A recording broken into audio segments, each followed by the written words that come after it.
in a few minutes we'll have a walk through of the forgiveness bhavana, the forgiveness meditation, just to start becoming familiar with it. But first, I'll say something about the difference between guilt and remorse. Guilt, in a Buddhist sense, is an unskillful emotion. It's an unskillful mind state, because guilt solidifies into the sense of a solid me, a me that's unchanging, that's fixed and unchanging. It contracts around this idea of I was a bad person, I am a bad person, and I'll always be a bad person. There's no room for movement or change there. Remorse is much more skillful, and remorse says that that when there were certain causes and conditions, and I made a certain choice, then it wasn't the best of choices, and harm was caused. But remorse says, in future, if the same causes, same conditions, and same choices are available, I'll make a different choice, hopefully a choice that doesn't lead to harm.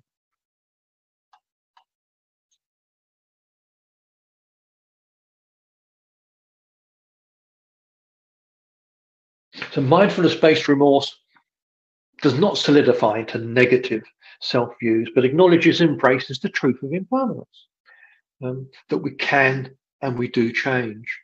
There's a lovely book, and I'll give you a reference to it. In fact, I'll send you a link to a PDF copy of it, a book called, from an ex-monk, Jeff Oliver, and the book's called Forgiveness for Everyone.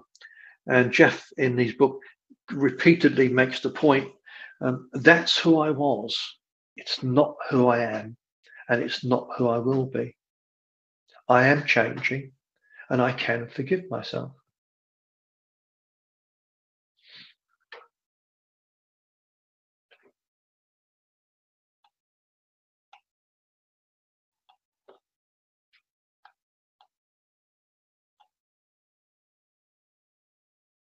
So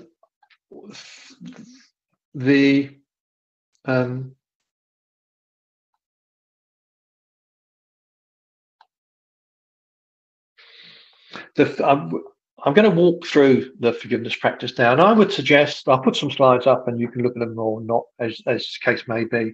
You know, you're going to know these off by heart by week 6, I would imagine. But I would suggest you just simply close your eyes and just let the words wash over you. Get a sense for how powerful they may be or may not be. And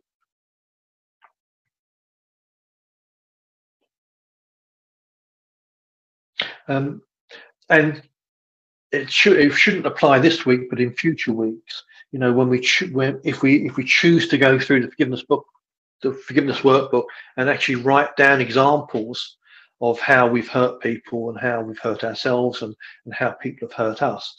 You know, I would start with small, minor hurts, minor injuries, minor offences, minor violations,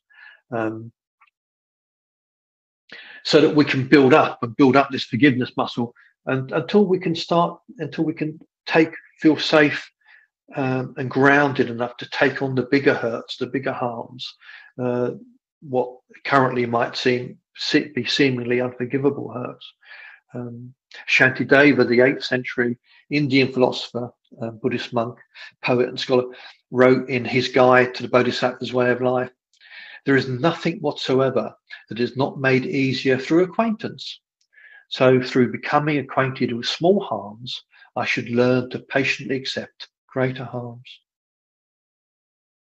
And Jeff Oliver, further in his book, says that after we've practiced forgiveness deeply and in detail, we will experience 3 benefits.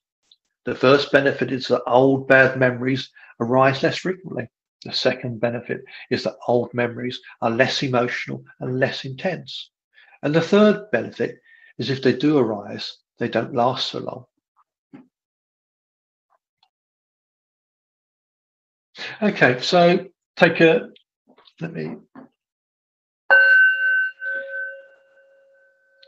comfortable posture as we just walk through the form for this forgiveness bhavana, the cultivation of forgiveness. And next week we'll be using this practice to look deeply at how harm is caused, how physical harm is caused through not living in harmony with the Buddha's first precept, or I shouldn't say the Buddha's first precept, the first universal precept, which I'll talk more of next week. So we're just going to get a sense for how this bhavana, this cultivation of forgiveness, works. And for, like all of the heart practices, we might imagine that we're breathing in and out through our heart center. We might take a very deep breath in through the heart and a very long, slow breath out through the heart.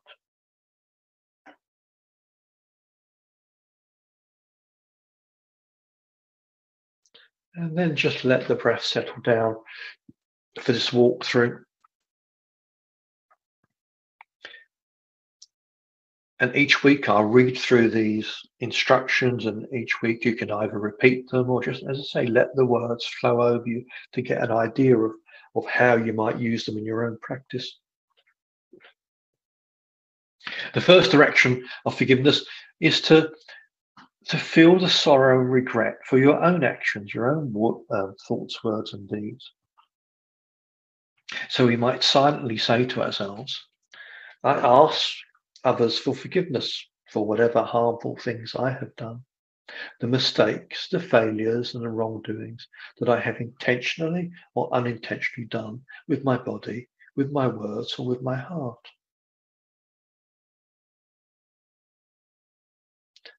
For the thoughts, for the words, and for the acts of hurt that I've inflicted upon you, I am sorry. I forgive myself. For the thoughts, for the words, and for the acts of harm that I've inflicted upon you, I'm sorry. I forgive myself.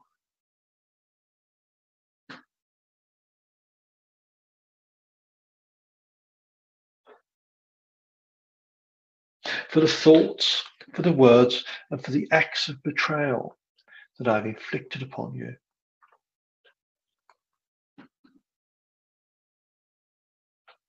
I'm sorry. I forgive myself.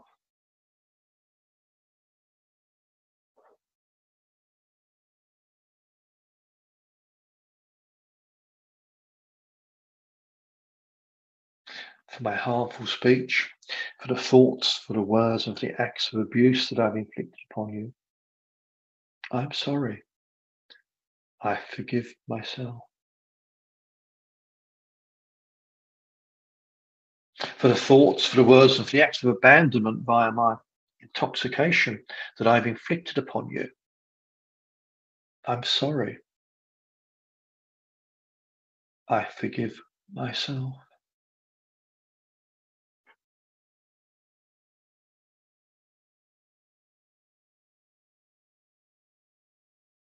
And this is the first direction of forgiveness, to realize that the harm we've caused others by not being mindful of our own thoughts, words, and actions, that all actions have results.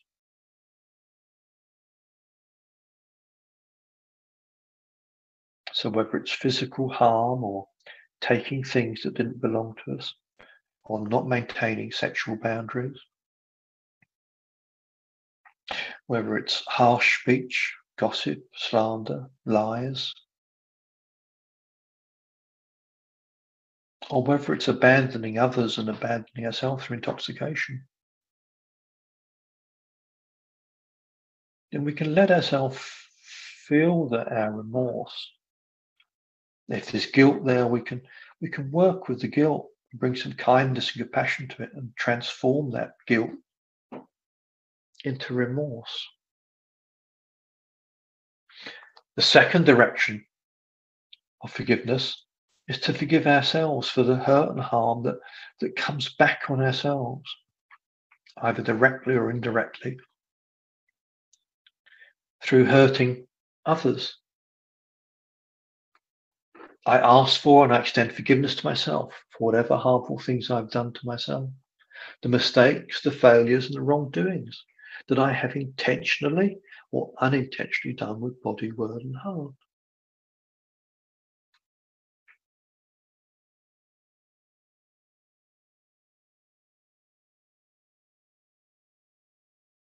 For the thoughts, for the words, and for the acts of physical hurt that I've inflicted upon myself, I offer myself forgiveness.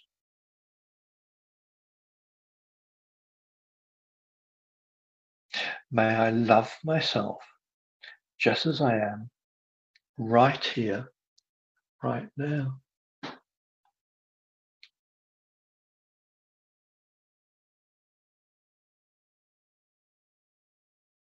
For the thoughts, for the words, for the act of harm that I inflicted upon myself through taking things that didn't belong to me, things that weren't freely given to me, I offer myself forgiveness.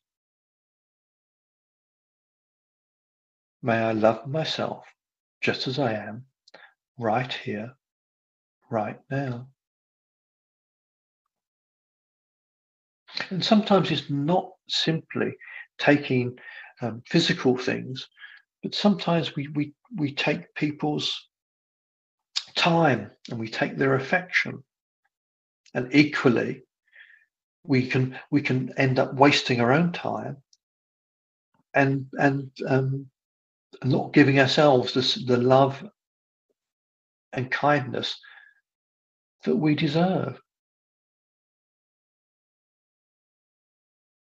So not only do we withhold love and affection from others, we withhold love and affection from ourselves.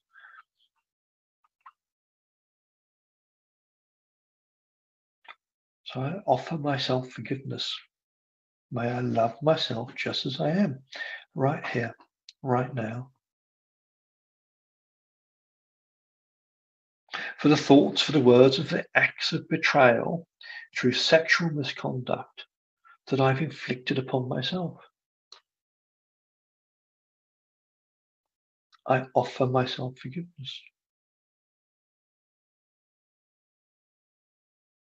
May I love myself just as I am, right here, right now.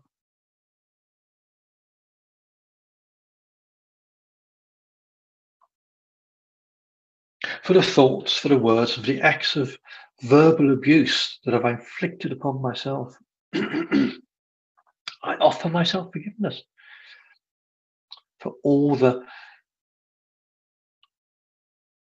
harsh speech, the angry speech, the hate-filled speech towards myself.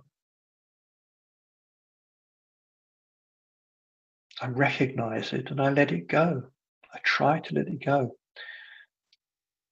And I offer myself forgiveness for not knowing better. May I love myself just as I am, right here, right now.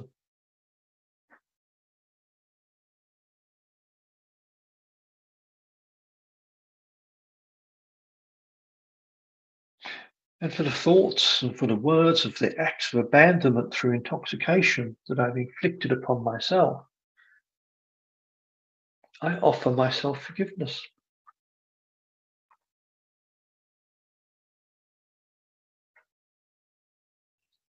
All the times I indulged in drugs, alcohol, sex, chocolate, TV, anything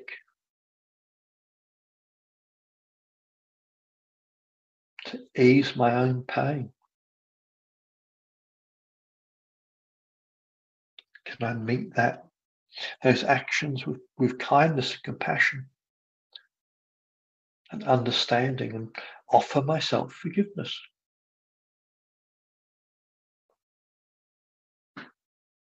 May I love myself just as I am, right here, right now.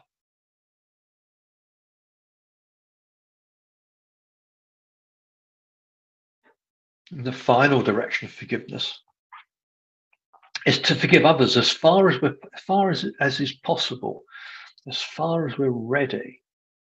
As I say, we all the major harms, the seemingly unforgivable harms, we don't even bring them to mind. We leave them on the far side of the street. We leave them on the back burner. And just with the view that at some point, when we build up our practice, we might be able to consider those hurts and harms. And one day, and set the intention that one day with our practice, maybe we'll be able to let them go. But we drop any intention or any expectation on when and where that might be. So as far as I'm ready, and as far as I'm able, I forgive you for whatever harmful things you have done, the mistakes, the failures, and the wrongdoings that you have committed intentionally or unintentionally with your body, with your words, with your heart. For the thoughts, the words, and the acts of physical hurt that you inflicted upon me, I offer you my forgiveness. You have nothing to fear from me.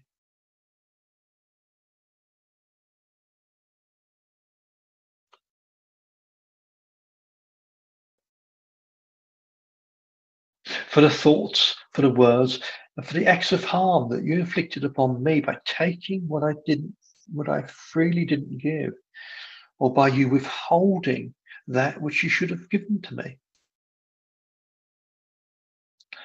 I offer you my forgiveness. You have nothing to fear from me.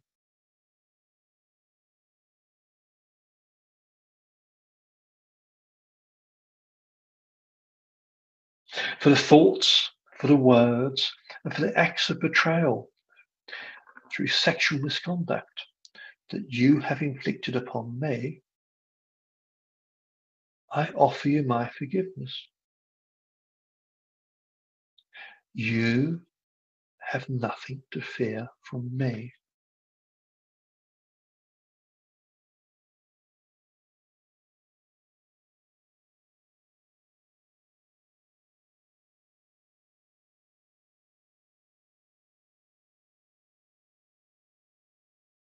For the thoughts, for the words, and for the acts of verbal abuse that you have inflicted upon me, I offer you my forgiveness.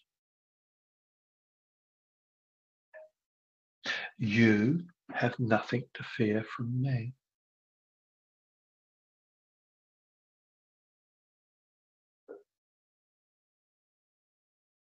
For the thoughts, for the words, and for the acts of abandonment through intoxication that you have inflicted upon me, I offer you my forgiveness.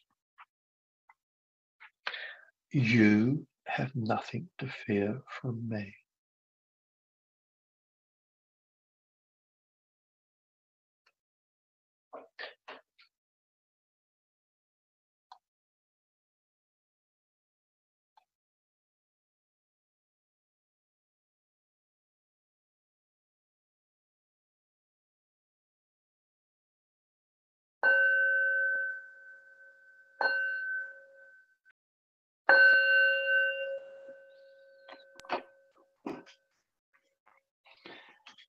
Just waiting for exactly 5 minutes past and continue.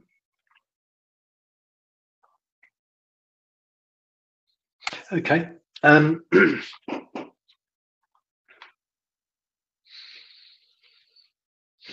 recently read an article on the Huffington Post website, and it offered 10 reasons why we should forgive. It said it sets you free. It helps you move forward with your life. It begins your healing process. It removes the anger and malice from your heart. You're no longer giving someone else authority over your mind and heart. You will have peace of mind. You will have the power to forgive. Forgiveness is the best revenge. Forgiveness is one of life's greatest teachers. Forgiveness helps us release the victim mentality. A rather eclectic mix of benefits there. And just to close, I'd like to say, you're invited to drop any expectations, and as the Buddha said, just come and see for yourself. It is through the spirit and the practice of forgiveness that we can heal our wounds, we can heal our hearts, and we can be freed from the past to live more fully in the present. We can radically change our lives for the better here and now. Tara Brach says that forgiveness is letting go of adversive blame, a movement from blame to compassion. Forgiveness is the movement from aversion to kindness, the movement from reaction to response, the movement from contraction to wholeness.